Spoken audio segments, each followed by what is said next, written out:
Hello everyone, Joe Bishop here, Bishop Backwoods Survival. Today, I am cutting up swamp cabbage. This is the heart of a sable palm tree. This is called a boot. This stuff here is called the bitter. You cut it up, actually cut it out, get rid of it. Unless you were pickling this. If you were pickling it,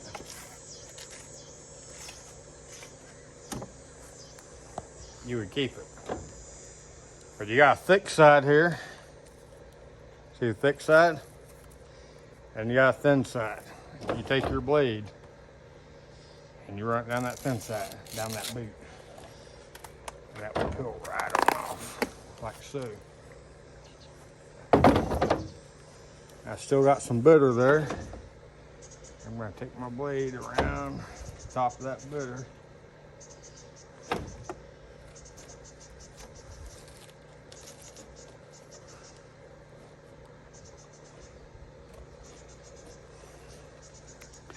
There's rings fixing to form in there. And what I do,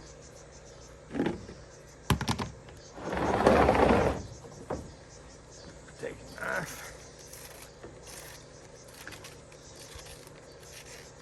and you cut all the tender part off.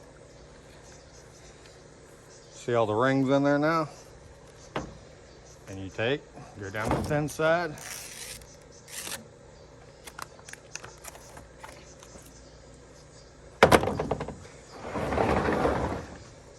And you start the process all over again.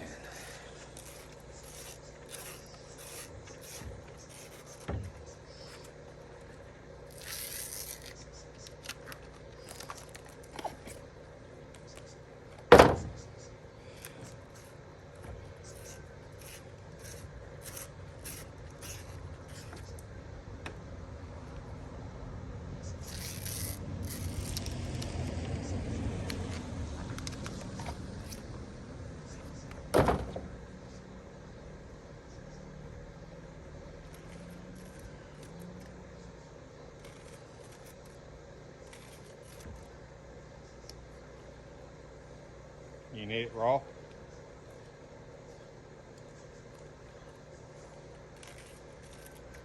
Or you can cook it down like cabbage with bacon and ham. Salt, pepper, a little bit of chicken bouillon powder. You can throw onion in there if you want to. Onion powder, garlic powder. And make a whole meal of it. When you cook it down, it goes good with fish, pork, beef, chicken, alligator, crawfish, shrimp, squirrel, turtle, raccoon, possums.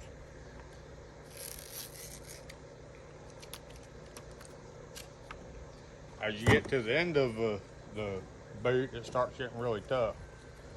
And there's going to be some of this that you don't use. But as long as it's tender, it's edible.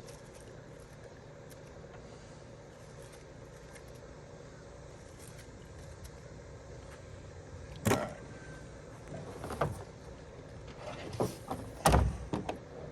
Got another one. Like I say, you're going to cut that bitter off of it.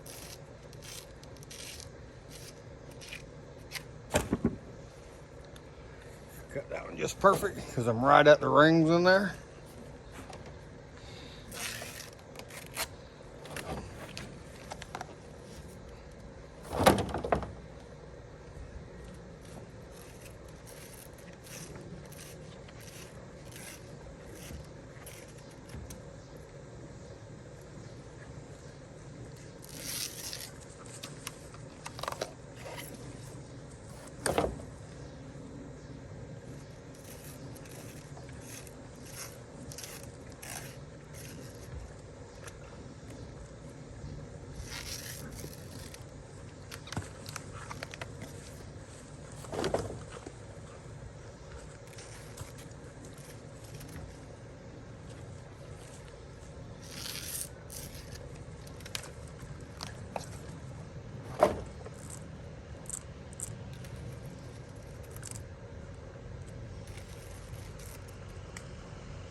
depression in our area, I guarantee this was a stable swamp cabbage and mullet oysters.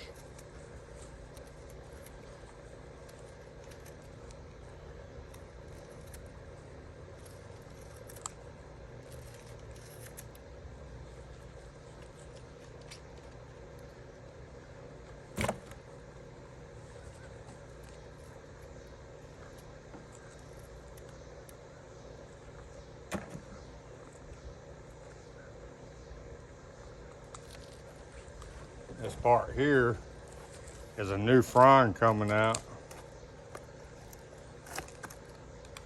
Like the green fronds that hang out. This is, you see.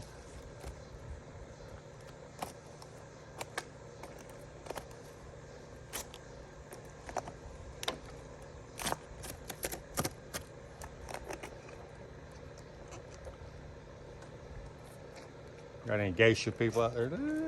Whatever. Well.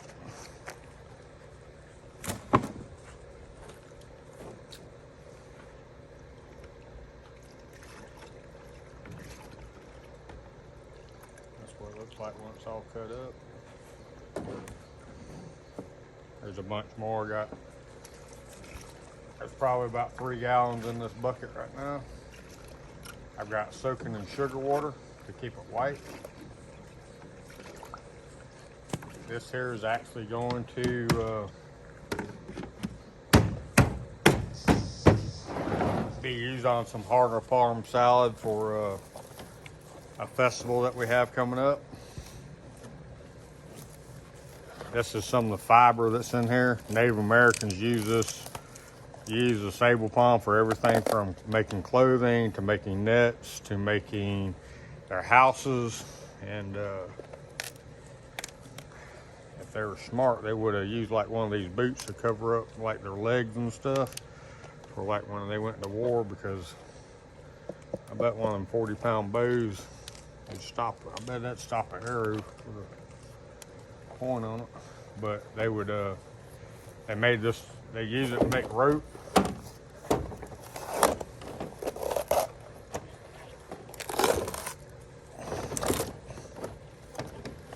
All the fiber in there, they would shred all that stuff up,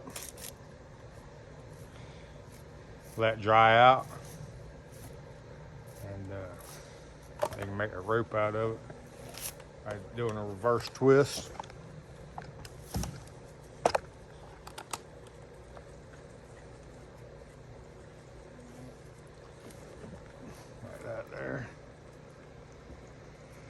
And when they needed to splice the piece on, because you don't want to splice the piece on 2 places, so you always have one side longer than the other.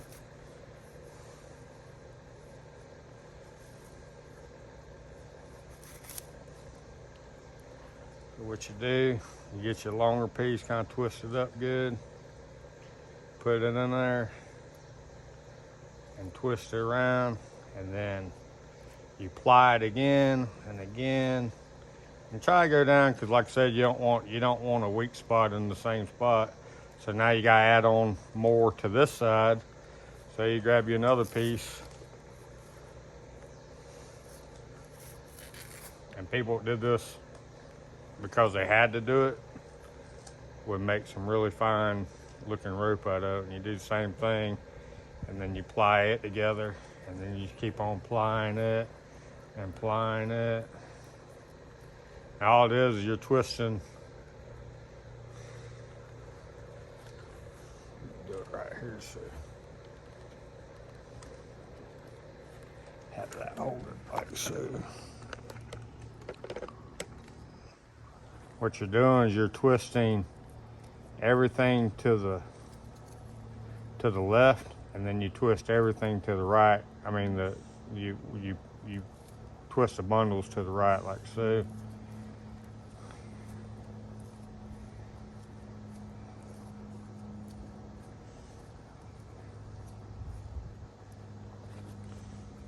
If you want to add more on, you just sit there and like I said, you do the.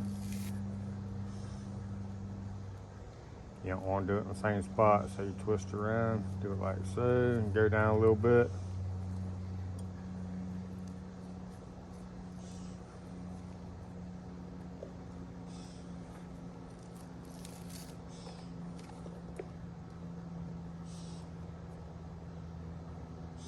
Add your next little batch to it, same way.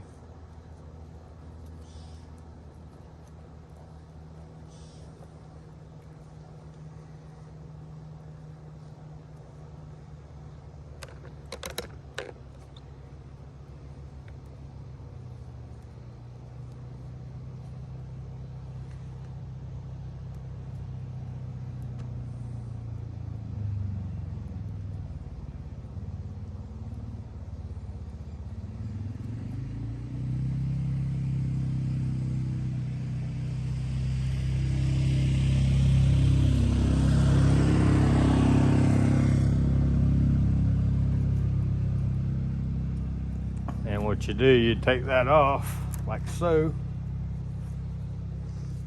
And where you spliced on,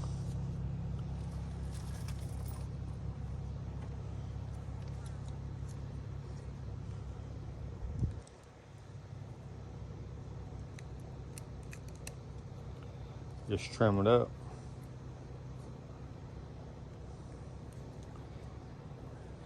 If you look at manila rope or hemp rope, like the big stuff that big rope they make, if you sat there and looked at it real close, you'll see that they do it the same exact way that I just did this here, except they're doing it with a machine.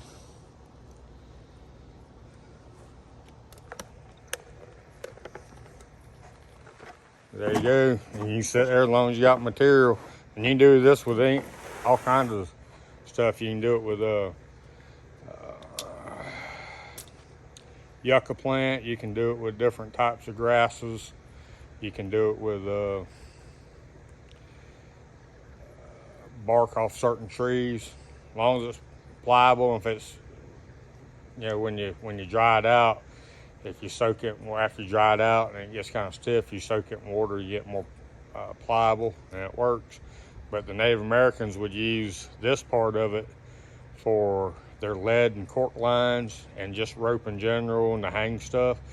But they also, off the same tree, off the frond, it gets a little hairy thing that comes out, and that's actually what they made their the net itself that actually gilled the fish off with. So this plant was very, very useful to the Native Americans.